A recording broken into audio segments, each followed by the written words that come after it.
저희는 한국에 있기 때문에 뉴스로만 또 화면으로만 전달받고 있는 CES 2024 참 다양한 이슈들이 있더라고요. 오늘은 그 이슈들 가운데 약간 모빌리티 쪽에 좀 집중해서 이야기를 들어보고 싶은데 요 관련한 뉴스는 뭐가 있을까요? 역시 모빌리티니까 뭐 이동수단과 관련돼선 우리나라의 뭐 대표적인 자동차 그룹이죠. 현대차 그룹 이야기를 해야 되겠죠. 그쵸. 현대차와 기아 이번 CES에서 뭐 전시관 규모도 굉장히 크지만 대대적인 모빌리티에 대한 비전 전략들을 공개를 했는데 일단 현대차 같은 경우는 크게 보면 두 축이죠. 수소와 관련된 수소 전략이 있지만 또 한 축은 이제 그 소프트웨어 정의 차량이라고 하죠. 이제 SDV라고 하는데 SDV와 관련된 전략을 공개를 했고요.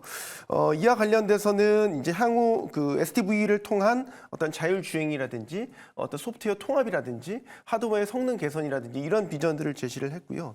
일단 CES이기 때문에 눈에 띄는 게 뭐가 있었냐라고 말씀을 드린다면 네. 일단은 그 모빌리티 분야의 네. 독립법인이죠. 현대차 그룹의 슈퍼널이 공개한 그 플라잉카 SA2라는 실물 모형이 이번에 처음으로 공개가 됐습니다. 저거군요. 네, 이게 4년 전에는 컨셉 개념으로만 제시됐었는데 실물 모형이 이번에 처음 공개가 된 거고요. 멋있네요. 영화 보면 그런 거 있잖아요. 수직으로 떠올랐다가 윙 하고 앞으로 날아가는. 네. 이제 그런 게 이제 가능하다고 합니다. 지금 날아가진 않는데요. 네네. 네, 가능하다고 하니까 믿어야 되겠죠. 어쨌든 수직으로 떠올라서 이제 앞으로 날아가고 이게 이제 상용화되면 도심 내에서 한 100km 이내에 근거리 혹은 중거리 정도의 비행을 할 수 있는 네. 거고요. 뭐 시속 200km까지 비행을 할 수 있다고 하니까 이런 것들을 보면 어떤 미래 항공 모빌리티에 관한 게 한 단계 더 앞으로 상용화 시점을 더 한 단계 앞당기는 이런 것들을 보여주지 않았나라고 싶고요. 기아차 같은 경우는 이제 핵심적인 미래 핵심 사업으로 PBV라는 걸 제시를 했습니다. 네. 뭐 플랫폼 비욘드 비어클 그래서 이제 차량 그 이상의 플랫폼이라는 뜻인데 뭐 이것도 역시 현대차와 연계한 에너지 그리드라든지 로보틱스, 미래항공 모빌리티, 자율주행과 관련된 비전들을 제시를 한 거고요. 제가 눈에 띄었던 건 사실 이거였습니다. 삼성전자 반도체와의 협력 부분이었는데요. 현대차 그룹의 소프트웨어 개발 계열사죠. 포티투닷이 이제 삼성전자와 협업을 해서 미래 전장과 관련된 반도체 칩을 공동 개발하고 협력을 강화한다라는 걸 이번 CES에서 MOU를 체결을 했습니다.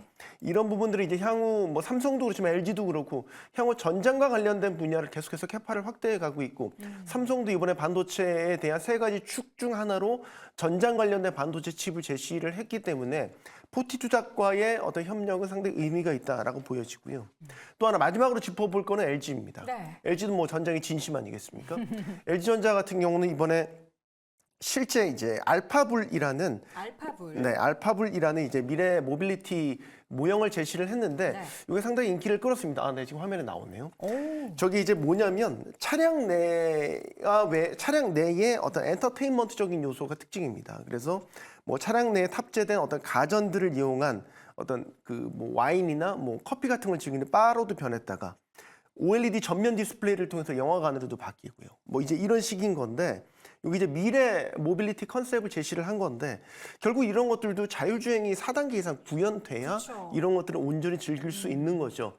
어쨌든 핵심은 이겁니다. 이런 미래 모빌리티라고 제시했던 것들이 이제 컨셉 단계에서 이런 모형들로 나오면서 상용화에 한 발 더 앞으로 다가갔다. 네. 이런 점을 좀 관전 포인트로 삼아야 되지 않을까 싶습니다. 관전 포인트 가운데 그 지드래곤이 또 CES에 지금 참석하고 있다는 아, 놀라운 이따 소식도 말씀드리려고 했는데. 제가 네. 접했는데 그 내용을 빠뜨리셨네요. 네. 사실 이제 지드래곤이 AI 관련된 부스도 네. 돌아다니고 다 어우. 돌아다녔는데 멋있네요. 네.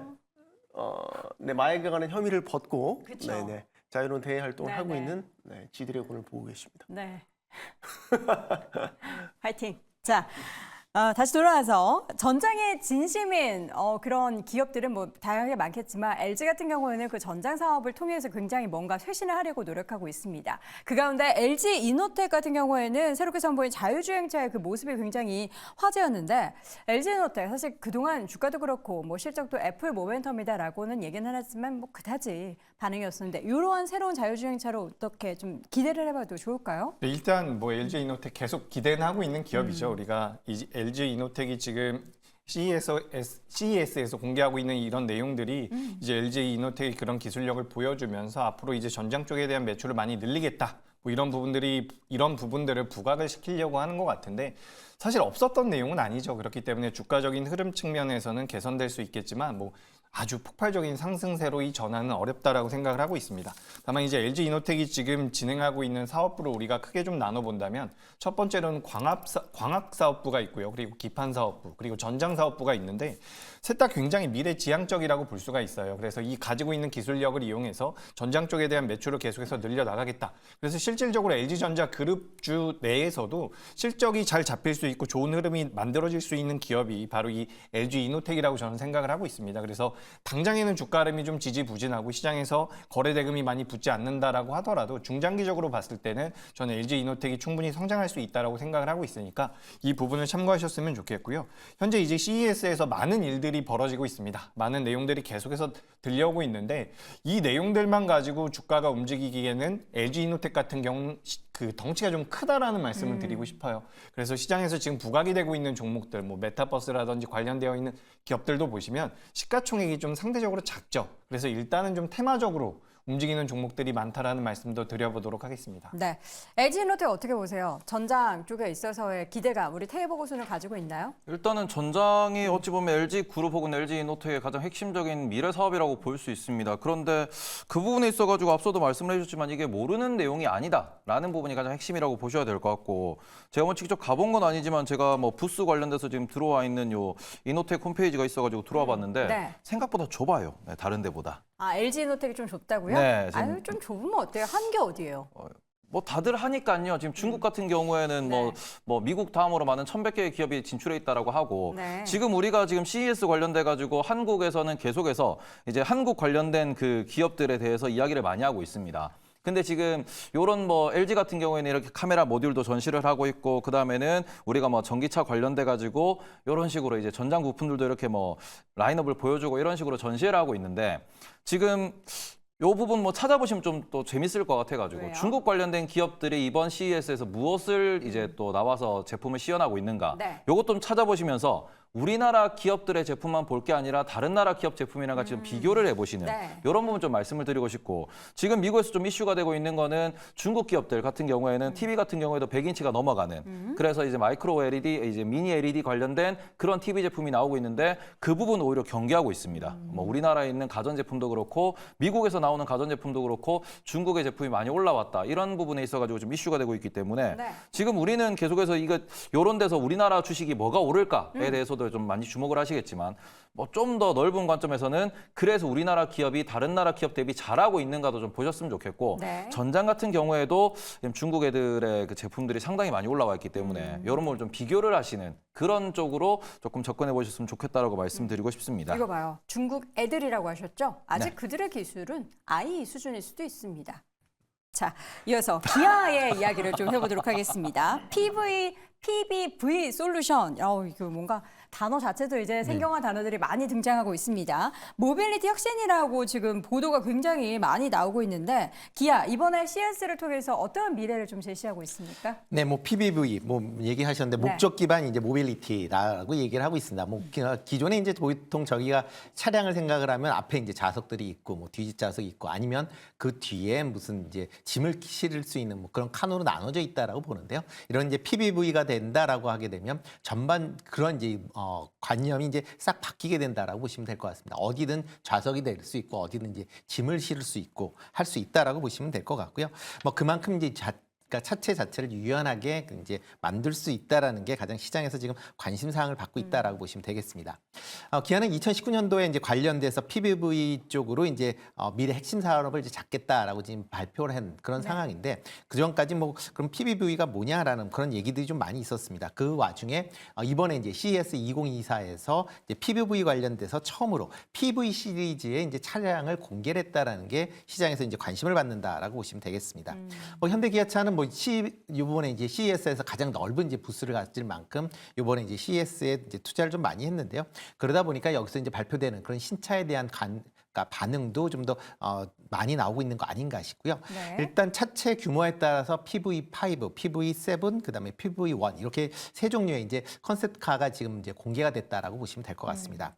그 중에서 2025년도에 이제 중형 PBV인 PV5가 먼저 출시될 것이다라는 이제 얘기가 나와 있고요. 그 이후에 대형이나 소형 순으로 뭐 출시하겠다는 이제 로드맵까지 같이 그러니까 제시를 하면서 향후에 이런 PBV에 대한 이제 기대감을 좀 키웠다라고 보시면 될 것 같고요. 뭐 그렇지만 아직까지 이제 판매까지는 한 2년 정도 시간이 걸리고 있기 때문에 그런 이제 기대감만 아직은 뭐 유지가 되는 그런 상황 아닌가 싶습니다. 네.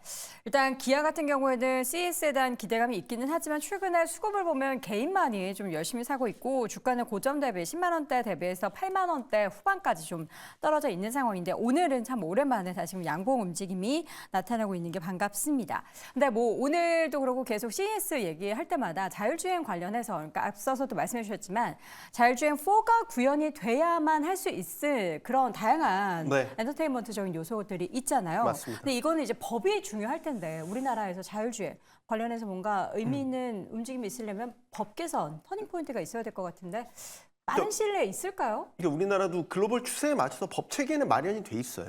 예를 들어서 2019년에 이제 레벨 3 자율주행차 안전 기준이 마련이 됐고 이런 것들이 이제 그 예를 들면 운전자와 자율주행 시스템 사이에 이제 전환되는 과정에서의 사고 책임이라든지 이런 것들에 대해 이제 정의한 거고요. 그다음에 도로교통법도 2021년에 개정이 돼서 네. 자율주행 시스템을 이제 운전할 때 운전석 탑승자에 부여되는 의무사항 이런 것들에 대한 이제 그 정의도 이루어졌고요. 또 자동차 손해배상 보장법 이런 것들도 2020년에 개정이 됐었습니다. 그래서 뭐 1차적 배상 책임을 자동차 소유자에게 이제 뭐 부여한다라든지 이런 것들이 이제 만들어지긴 했는데 중요한 건 이제 아까 말씀 레벨 4에 대한 그 레벨 4 이상을 대비한 법 개정은 아직 조금 더 이루어져야 되는데 계획들은 나와 있습니다. 네. 예를 들어 작년에 경찰청에서는 이제 완전 자율주행에 대비한 도로교통 안전 전략이라는 로드맵을 발표한 바가 있는데 뭐 예를 들면 자율주행차 운행 안전법에 대한 제정을 추진하겠다. 그 다음에 자율주행과 관련된 전용 면허를 네. 또 도입할 계획도 내놨고요. 그 다음에 이제 레벨 4 이상에서 사고가 났었을 때의 형사 책임 기준 같은 걸 이제 2026년까지 정립하겠다. 뭐 이런 식의 이제 계획들은 다 나와 있습니다. 근데 이제 입법 사항이기 때문에 올해 총선이 있잖아요. 그러니까 사실상 그런 것들이 본격적으로 논의가 되려면 총선이 끝나고 이제 새롭게 구성된 22대 국회에서 아마 이런 것들에 대한 논의가 구체적으로 이루어지지 않을까라고 예상을 해봅니다. 네. 자율주행이 사실 굉장히 먼 일이라고 생각을 했는데 뭔가 2030년 이내에 실제적으로 정말 도로에 자율주행할 수 있는 차들이 많이 이동을 할 것 같다. 나도 자율주행하면서 좀 잘 수 있다. 라는 제가 남양주에서 출퇴근하느라 너무 힘들거든요. 주무시고 오면 좋죠. 네, 한숨 이렇게 푹 잘 수 있는 얼마나 개운하겠어요. 그런 차에서 시대가 나올 때. 빨리 왔으면 좋겠습니다. 레벨 3도 지금 국내에서 잘 상용화가 안 돼서 저는 근데 크루즈 모드 되게 잘 이용하고 그게 한 레벨 2 정도는 되죠. 진짜 2라고 봐야죠. 그거 네. 하면서 이제 발만 안 이게 뭐죠? 클러치를 밟지 않아도 편한 그거만 해도 되게 좋더라고요. 네. 근데 빨리 4가 구현이 돼서 3부터 쓰면은. 네, 일단 잘 구현이 돼서 나와야 넘어가면 되겠죠. 안 돼. 그냥 2, 4, 6, 80 이렇게. 죄송합니다. 자, 오늘 모빌리티 관련한 이야기를 쭉 하고 있는데 마지막으로 사실 뭐 현대 기아차 외에도 HL 만도나 HL 클랜 무브 등 이런 상대적인 작은 기업들의 약진도 눈에 띄고 있다고 하는데 임순재 교수님, 이런 기업들은 어떤 걸 내놓죠?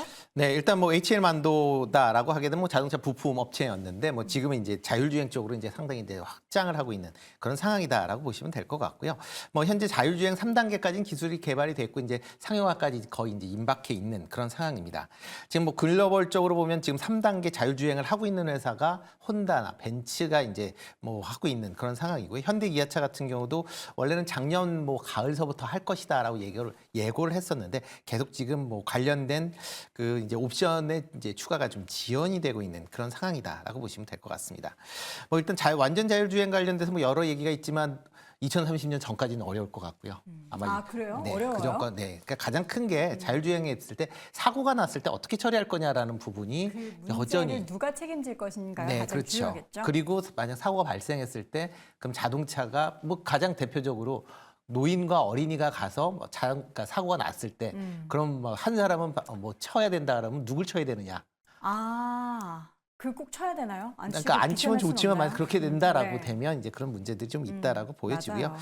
그렇기 때문에 이런 이제 자율주행 관련돼서는 계속 이제 기술은 발전되고 있지만 여러 가지 이제 제도적인 측면에서 좀 더 시간이 걸릴 것 같고요. 네. 그렇기 때문에 지금 현재로는 뭐 완전 자율주행을 가기 전에 이런 보조적인 그런 관점에서 좀 더 이제 자율주행 관련된 그런 기업들을 좀 보셔야 되지 않을까라는 생각을 해보고 있습니다. 그래서 뭐 이번에 HL 만도 같은 경우 이제 시장에서 그러니까 이번에 이제 CES에서 발표한 것도 이런 이제 자율주행 관련된 부분 중에서 주차 관련된 부분을 이제 특화시킨 이제 파키라는 제품을 소개를 했습니다. 이번에 CES에서 혁신상도 수여를 할 만큼 이렇게 이제 파킹적 어떻게 보면 이제 세세한 그런 이제 전체적인 것보다 일부 사항에 대해서 네. 완전 자율 관련된 부분이 좀 더 시장에서는 빠르게 먹히지 않을까라는 생각을 해보고 있습니다. 네, 지금 사실 이제 저는 주차를 굉장히 잘해요. 일렬 주차도 잘하고 하는데 지하 주차장 이상하게 대놨던데요. 그래요? 벽이랑 이만큼 떨어져 있어요 지금 주차가.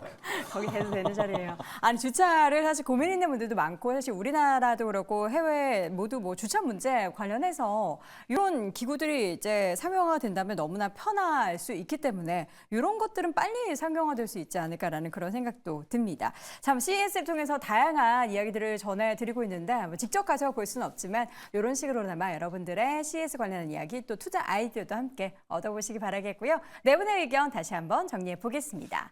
먼저 임순재 고수입니다. 완전 자율주행은 좀 오래 걸릴 것 같다. 손성우 고수, 모빌리티와 자율주행 실전 모드 눈앞이다. 이재규 고수, 기술 진화는 더욱 가속화되고 있다. 테이브 고수, 자율주행은 참 좋은데 좋은 주식이 업 하면서 말줄임표를 남겼습니다. 자, 이렇게 해서 오늘 젠탑5 함께하고 있고요. 3위 주제에 이어서 확인해 보시죠.